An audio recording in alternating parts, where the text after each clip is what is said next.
vous posiez cette question, le Liban peut-il rester au-dessus de la mêlée régionale? Mais il ne peut pas, il ne l'a jamais été et il ne le sera pas. Mais est-ce qu'il peut se préserver? Parce que la question qui est sous-entendue, est-ce que Michel Aoun peut préserver?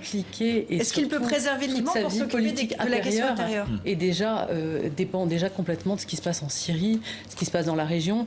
Et dans cette division auquel on assiste de plus en plus tendue entre les chiites et un monde chiite et un monde sunnite, entre l'alliance iranienne et l'alliance saoudienne d'autre part, le Liban est en train de faire les frais de cette tension. Alors, est-ce que c'est une défaite pour l'Arabie saoudite? Je ne suis pas sûre. En fait, c'est l'effet d'un retrait de l'Arabie saoudite.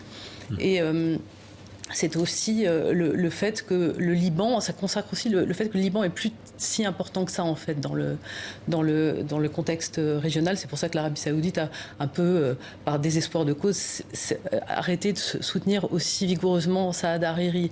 Mais là, ce qu'on voit en effet avec ce dispositif Aoun et qui est auréolé de cet accord récent avec le Hezbollah, c'est le succès des chiites et de l'Iran en Syrie.